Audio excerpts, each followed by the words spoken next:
Okay, topic po natin, mga top 10 not so healthy foods na hilig ng kababayan natin. Tapos mamaya ituturo ko rin yung mga top 10 healthiest Pinoy foods. Akin lang naman itong listahan, no? Pero ibig ko sabihin, pag healthiest food, mas marami pwede kainin. Pag not so healthy foods, kumakain din naman po ako nito, pero mas babawasan lang natin. Okay?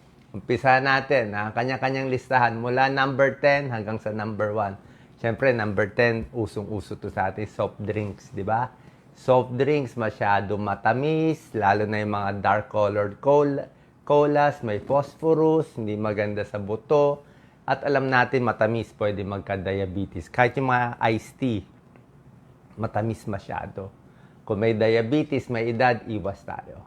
Number 9, hilig natin, fast food, di ba? French fries. Healthy ang patatas sana, mataas ang potassium niya. Kaya lang, kita nyo, 4 na corner ang French fries, puro mantika yan. Di ba? Deep fried yan eh. Very oily, mataas sa cholesterol, mataas sa calories, mataas sa carbohydrates. Alanganin kung may diabetes. Number 8, mahilig tayo sa mga sarsang matatamis. Okay? Anong mga sarsa? Yung mga gravy natin. Sobrang gravy. Itong mayonnaise natin. Grabe. Mga Thousand Island sauce. Diba? Talagang nakakataba po. Paano talagang high fat, high calorie yan. Minsan, may gulay ka nga, ang dami mo naman ilalagay. So, ingat din sa dami ng sarsa. Okay? Kahit ketchup is maalat eh. Healthy ang kamatis pero maalat siya. Kaya yung mga may kidney problem, hindi rin pwede maraming ketchup. Number 7, syempre, alak. Okay? Mahilig ang mga Pilipino sa alak. Ang problema, pag sobra daming alak, risk sa liver cancer, liver cirrhosis, stomach ulcer, oral cancer, pati sa utak, depression, abuso, aksidente, lahat na ng problema. Number 6, paborito nating mga sitsirya. Okay? Lahat na bibili sa karinderya, di ba? O sa mga sari-sari store. Maalat na, matamis, may betchin pa yan.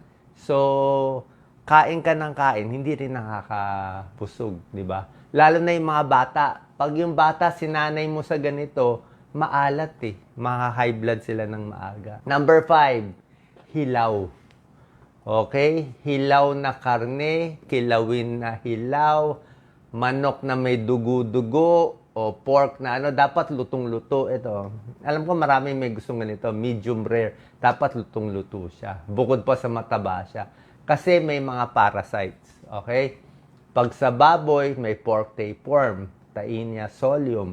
Sa beef, meron din beef tapeworm, Taenia saginatang pangalan. Sa kilawin, meron din yan, mga fish tapeworm. So, ingat tayo. Pag senior na, above 50 years old, ingat sa hilaw. Baka matsambahan tayo. Number 4, yung mga pagkain sa kalye. Pwede naman kumain paminsan-minsan. Siguro kung kilala nyo yung nagtitinda. Pero yung mga, ayan mga isaw, laman loob, lahat ng gusto natin. Alam naman natin, empty calories. Di ba? Laman loob. Okay? Bituka, sisig, intestine, stomach. Okay? Mataas sa cholesterol. Tsaka syempre, dito nakaimbak yung dumi ng mga hayop. Kinakain natin, hindi natin masabi, mamaya makataas ng bowel cancer. Diba? So, pwede kumain paminsan-minsan. Number 2, favorite ninyo. Favorite ko to dati, chicharong bulaklak. Alam nyo ba anong chicharong bulaklak? Sa bituka yan eh. Small intestine yan, omentum. Plus yung mga may lymph nodes pa yan eh. Kahit lagyan mo na suka, ano pa rin talaga siya. Mataba, high fat, high cholesterol. Chicharon, syempre, di ba? Sa taba talaga yan. Kahit may chicharon na may laman, may chicharon na walang laman. Paminsan-minsan siguro, pero wag naman madalas. And ang number 1 na medyo not healthy Pinoy food, lahat ng klaseng taba. Lechon, nako, crispy pata, patatim, lahat to. Matataba lahat. So, pwede po, paminsan-minsan lang, siguro kung may fiesta lang. Punta naman tayo sa healthiest Pinoy foods, di ba? Dito naman tayo sa, ito pwede mo araw-arawin yan. Number 1, ginataang monggo. Okay? Monggo, paano yan? Monggo beans, coconut milk, may konting vegetables, good source of protein, fiber, vegan din to, gluten-free. Okay? Saan ba to uso? Depende sa luto. Laing. Okay din ang laing. Oh. Gawa sa gabi. Coconut milk, minsan may sili yan, di ba? High protein, maraming vitamins, maraming minerals, gulay yan, mataas sa fiber, good for constipation, good for digestion. Huwag lang masyado maalat ang gawa. Ayoko lang kung masyado maalat. Number 3, pinakbet. Okay? Pinakbet, saan ba to? Ilocos region, pero kahit saan naman may pakbet Maraming vitamins and minerals, sari-saring gulay. Ako gusto ko dito, may ampalaya. Okay? May talong, may okra, may string beans, may tomato. So, depende sa halo ninyo. Siguro bawasan lang yung bagoong o shrimp paste na nilalagay. May kalabasa pa. So, pwede yan. Ayoko lang yung masyado maalat. Next, tinolang manok, nilagang manok. Di ba? Siyempre, para sa sipon, para sa ubo, may papaya pa, may ginger, may onions, napaka-healthy. Okay? Pampalakas, lalo na sa may sakit. Good source of potassium, protein, and vitamins.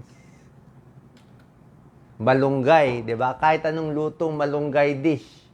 Di ba? Malunggay para sa buntis, pampataas ng iron, marami siyang calcium. Siyempre, yung lasa lang, hindi ganun kasarap. Pero pag dinamihan mo ang malunggay, maraming luto pwede. Sa nababasa ko, uso daw sa Pampanga, Bulacan, Nueva Ecija, yung ganitong klaseng luto ng malunggay. Mabilis itanim. Lumpiang ubod, yan ang gusto ko, di ba? Yan ang the best, di ba?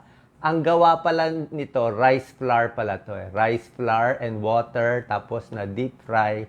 Tapos itong lumpiang ubod niya, ano to? Ubod, carrots, onions, ano to? Palm heart. May gulay, yung iba may hipon, tapos may konting matamis na sarsa. Prito. Gisa lang. Ginigisa lang siya. Oh, hindi, yung balot. Hindi rin. Pinrito. Okay, ginigisa lang siya. Fresh siya, fresh. Sinigang na isda, sinigang na bangus. Oh, pwede rin yan. So, fish, vegetables, tamarind, maraming klaseng isda pwede gawing sinigang.